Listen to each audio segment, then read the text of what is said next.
Honorable members, I am starting the voting process. The voting time starts now.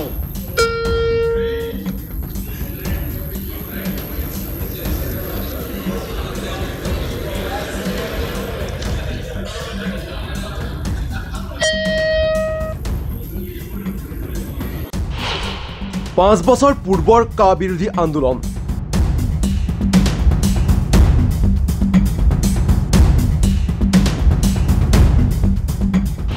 কা গৃহীত হোৱাৰ 5 বছৰৰ পাছত আন্দোলন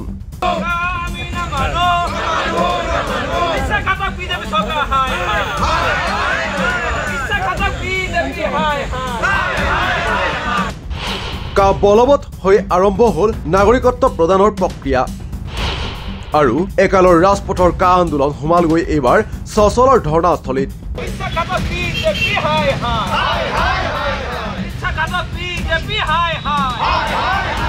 উত্তৰা কৰি অজাপই বছৰেকত এদিন প্ৰতাৰণা দিৱস পাতিব তেনেকৈ কা বাতিল হ'বনে নহয় অসমৰ ৰাইজক আমি এই বিশ্বাসঘাতক প্ৰতাৰক দিনটোত আমি আজি ধৰণে সচলত প্ৰতিবাদ সাব্যস্ত কৰিছো আৰু আমি দিনটো আছিল 2019 চনৰ 11 ডিচেম্বৰ ৰাজ্যৰ ইমূৰৰ পৰা সিমূৰ খুব বিক্ষোভত জ্বলি যোৱাৰ মাজতে সিদিনাই ৰাজ্যসভাৰ মজিয়াত গৃহীত হৈছিল নাগৰিকত্ব সংশোধনী আইন 2019 অসমীয়া জাতিয়ে একেমুখে জাতিধ্বংসী আখ্যা দিয়া নাগৰিকত্ব সংশোধনী আইনৰ বিৰোধিতাৰে সিদিনা জ্বলি উঠিছিল সমগ্ৰ ৰাজ্য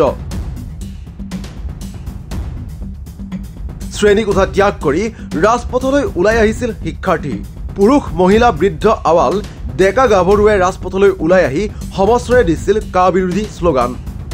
বৰাক ব্ৰহ্মপুত্ৰ দুই উপত্যকাতে জ্বলি উঠিছিল ক্ষোভৰ দাবানল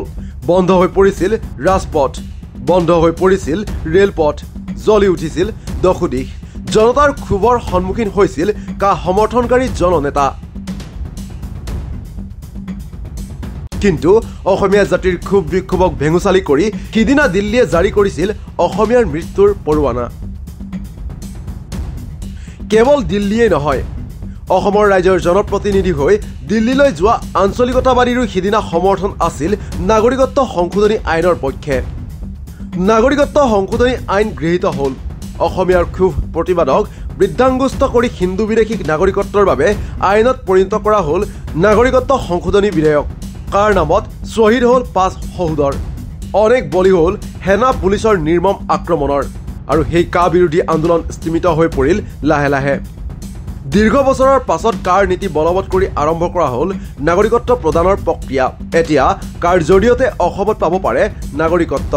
কাৰ জৰিয়তে নাগৰিকত্ব প্ৰদানৰ পাছত এয়া প্ৰথমটো 11 ডিচেম্বৰ 11 ডিচেম্বৰত কোলা দিৱস পাতিলে নেচুৱে ঠায়ে ঠায়ে উলমি ৰ'ল কোলা পতাকা গুৱাহাটীৰ সচলতো 11 ডিচেম্বৰ দিনটোক প্ৰতাৰণা দিৱস হিচাপে পালন কৰিলে অসম জাতীয় পৰিষদে হাতত কোলা পতাকা লৈ কাৰ বিৰুদ্ধে অসম জাতীয় পৰিষদে দিলে ৰণসংকাৰ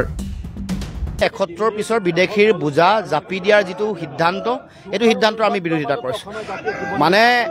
কিমানে পাইছে কিমানে নাই পোৱা ডাঙৰ কথা নাই কিন্তু 2014 চনলৈকে বিদেশীয়ে নাগৰিকত্ব পোৱাৰ বাট মুকলি হৈ গ'ল এজনেই হওক 10 লাখেই হওক বিদেশীয়ে নাগৰিকত্ব পোৱাৰ বাটটো মুকলি হৈ গ'ল গতিকে আমি এই কথা ক'ব খোজো যে বিদেশী 71 চনৰ পিছৰ এগৰাকীও বিদেশীৰ বুজা অসমে ল'বলৈ আমি ৰাজি নহয় যদি মানে প্ৰধানমন্ত্ৰী নৰেন্দ্ৰ মোদী বা হিমন্ত বিশ্ব শৰ্মাৰ যদি ল'বলৈ ইচ্ছা আছে তেতিয়াহ'লে প্ৰধানমন্ত্ৰী নিজৰ ৰাজ্য গুজৰাটত ল'বলৈ তেওঁলোকক বাধ্য কৰক বা কা বাতিলৰ আধাৰ ভাৰতবৰ্ষৰ উচ্চতম ন্যায়ালয়ে সাংবিধানিক বিচাৰপীঠে ইতিমধ্যে কৰি থৈছে সেইদিনাখন উচ্চতম ন্যায়ালয়ে যিটো ৰায় দিলে যে নাগৰিকত্বৰ ভিত্তিবৰ্ষ 51 হ'ব 51ৰ সলনি 71 হ'ব সেই যিটো ৰায় সেই ৰায়টোৱেই এইটো স্পষ্ট কথা কৈছে যে 71ৰ পিছত ভাৰতত যিমান মানুহ মানে অসমত বা ভাৰতত প্ৰৱেশ কৰিছে অবৈধভাৱে সকলো মানুহ অবৈধ নাগৰিক গতিকে কা আচলতে স্পিৰিট মানে এজ এ স্পিৰিট কা সেই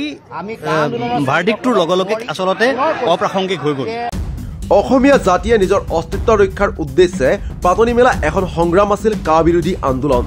অসমৰ সৰ্বস্তৰৰ ৰাইজ জপিয়াই পৰা সংগ্ৰাম আছিল কা বিৰোধী আন্দোলন এনে এখন সংগ্ৰামৰ জৰিয়তে দীৰ্ঘদিনৰ প্ৰতিবাদৰ পাছত 3খন কৃষি আইন বাতিল কৰিবলৈ সক্ষম হৈছিল কৃষক বিদ্ৰোহে কিন্তু কা বিৰোধী আন্দোলন সেই সফলতাৰ পৰা থাকি গ'ল বহু দূৰৈত নিউজ ডেস্ক ৰিপোৰ্ট দি ক্ৰছ কাৰেণ্ট।